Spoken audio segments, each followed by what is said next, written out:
पिताश्री के अंतिम दर्शन भी नहीं कर सके गुरुदेव। हाँ भरत, क्या सब मेरी कुलघाती माता कह गई कि के कारण हुआ है भैया। सुनिए भैया।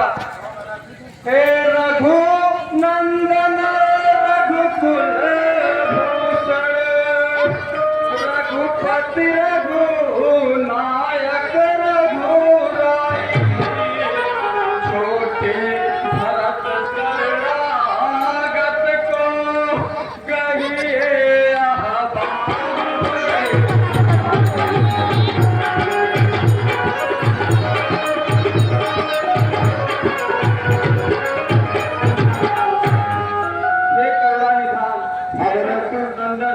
मैं रात का भार नहीं संभाल सकता भैया।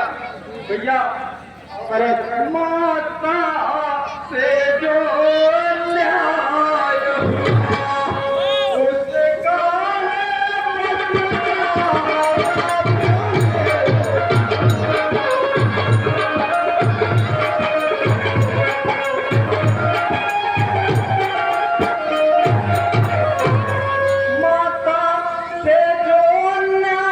हुआ, उसका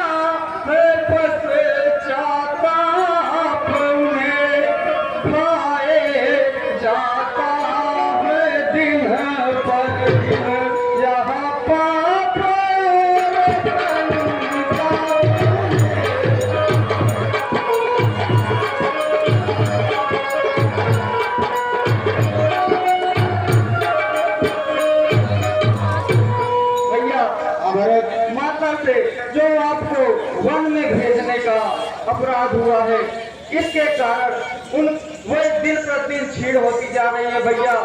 सुनिए भैया। और फल मिला पाप का पुण्य देखो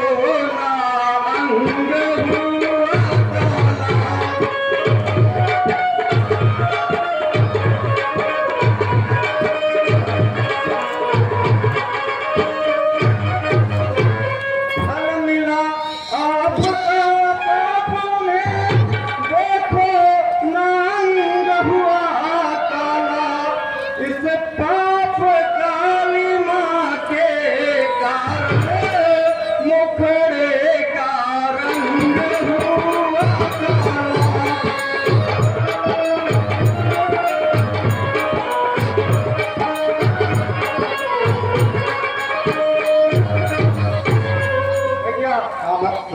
माता को उनके अपराधों की सजा पहले ही मिल चुकी है भैया। अब उनके मुख का तेज मलिन पड़ चुका है भैया। सुनिए भैया। और अब उनके जन्म सुधारने का साधन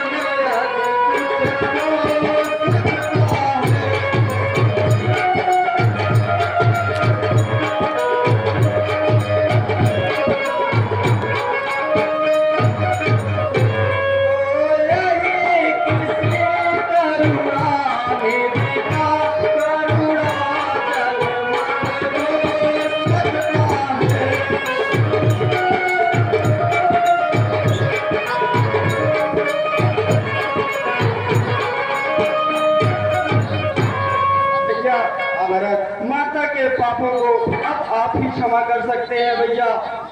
भरत। हाँ भैया। भरत कैसी बातें कर रहा है गुरुदेव? सुनो भरत। गुरुदेव, माता की ओर भावना एक ही है, अति ही प्यारी है।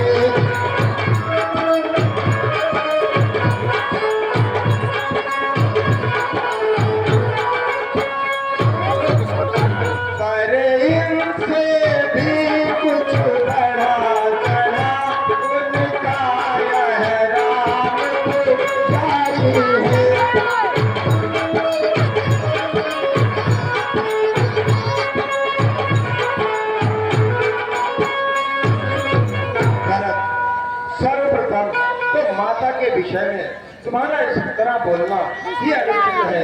माता तुम्हारे लिए पूजनीय होती है। सुनो भरत। हाँ भैया। उनकी बन जाने की आज्ञा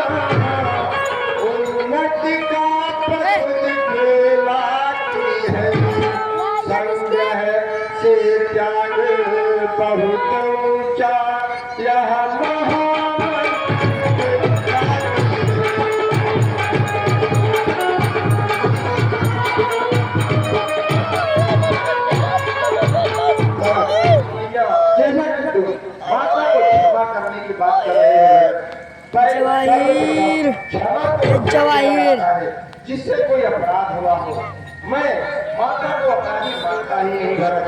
इसलिए सुनो भरत, हाँ भैया। हम क्षमा करे किसको माँ को, माँ को पूजने से कलंक करी।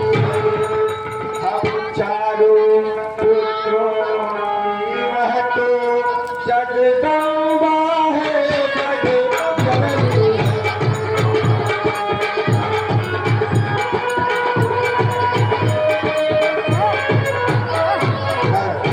माता तो हम पुत्रों की जगदम्बा और जननी है।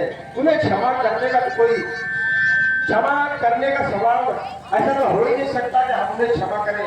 वो हमारी माता है, हम उनके पुत्र हैं। भैया माता से अपराध तो हुआ ही है भैया। माता के कारण ही अयोध्या की सुख शांति चला जी। भंग हो गई भैया। हाँ, माता सुनिए भैया, कहो भरत, जो देश अवध के राजा है, वे चले अवध का राज। शत्रुघ्न सहित हम लोग भाई, वन में रहने का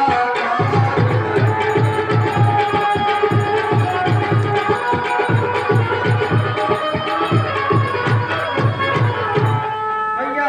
भरत धर्म तो यही कहता है भैया कि हम चारों भाइयों में आप ही ज्येष्ठ है और यही उचित है कि आप ही अयोध्या का राजभार संभाले भैया। इसलिए मैं यही चाहता हूँ कि आप ही अयोध्या का राज करें भैया। सुनिए भैया, पर यह धर्म पर है अधर्म, बेमौत अयोध्या।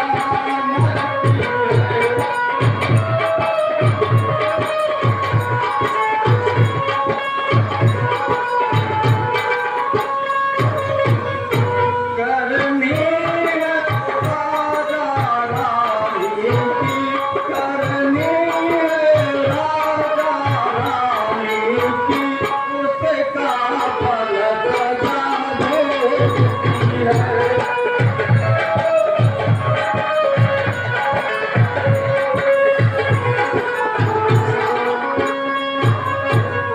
भैया भरत इसमें इस निर्दोष प्रजा की क्या गलती है भैया? यह तो राजा और रानी के कर्मों का फल है, फिर वे इसका भोग क्यों करे भैया?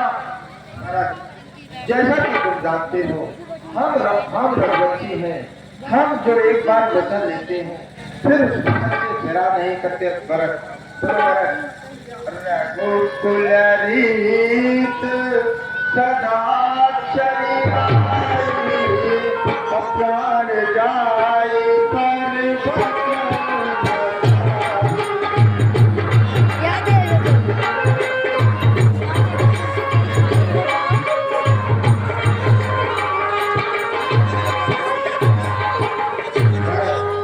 हमारे बच्चे एक एक महान राजा हुए हैं जो अपने वचन के लिए अपने प्राणों तक की भी चिंता नहीं की है। भरत सुनो भरत, हे भरत तुम्हारे भाई को कठिनाई है चलने में।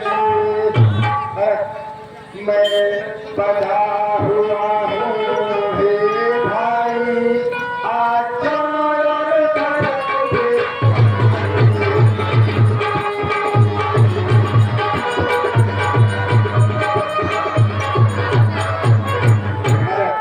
मैं आज्ञा और धर्म के बंधन में बंधा हुआ हूँ, मैं कैसे चल सकता हूँ? फिर भी सुनो भरत, है निकुंज। कुछ हाँ भाई नहीं बची। उस निश्चय से फलता है। कहाँ अकेले आए हैं? मैं बाबा आई। कहाँ है? तू नीचे बैठ जा। जो एक बार कुछ ए, वहाँ बैठ जाई। वहाँ बैठ जाई। से चलता है, उसका कलमा चलना है।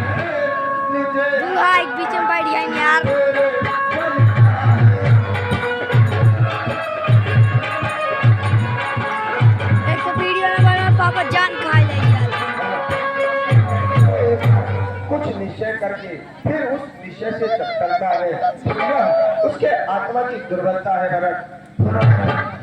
पानी भरो लिए ले हमारे लिए चप्पल में वाली उतार दे अच्छे पद तू मन करी ना बना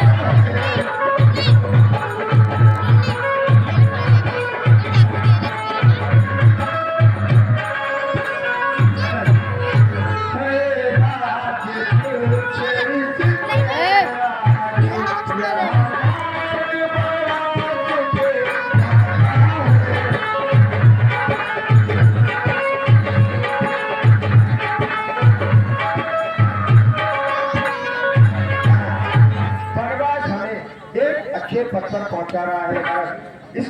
इसमें वो सुख है, इस सुख के लिए राज्य भी इसके सम्मुख तुच्छ सा लग रहा है भरत। हाँ भरत। आप एक बिन तीसों मुझे हो ही तत्काल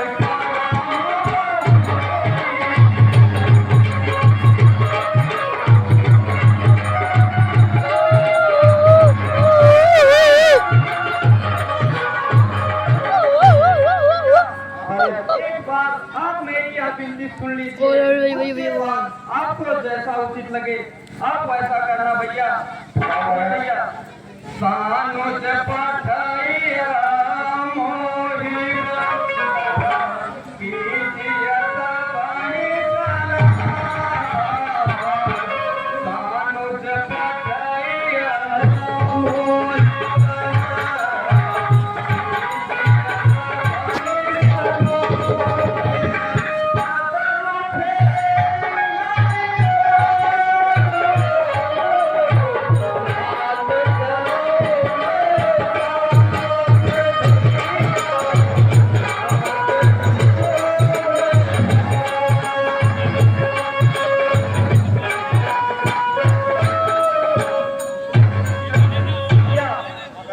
आप अनुज लक्ष्मण को अयोध्या वापस भेज दीजिए और मैं ही आपके साथ चलूं भैया। तीनों भाई वन में रहें और आप माता सीता के साथ अयोध्या चले जाएं भैया। भरत, हमने आपसे पहले ही कहा कि हम आज्ञा और धर्म के बंधन से बंधे हुए हैं और धर्म कोई धर्म को अदला बदली नहीं किया जा सकता भरत। इसलिए हमारे विचार से तो तुम्हें ही अयोध्या जाकर अयोध्या का राजभाग संभालना चाहिए, जैसा कि तुम्हें विदित भी है।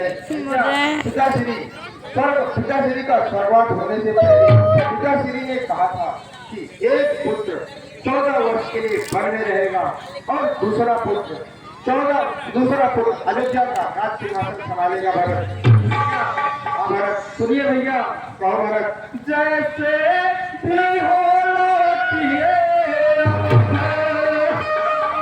इतनी तेज भिखारी की ठाकुर जी के मंदिर तक ही सोती है दौड़ पुजारी।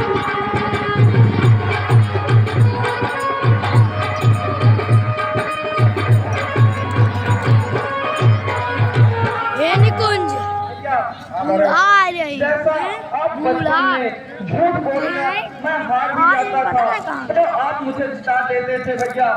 इसलिए आज भी आप उचित और अनुचित का ध्यान किए बिना मुझे जिता दीजिए भैया और मेरी यह विनती मान लीजिए भैया।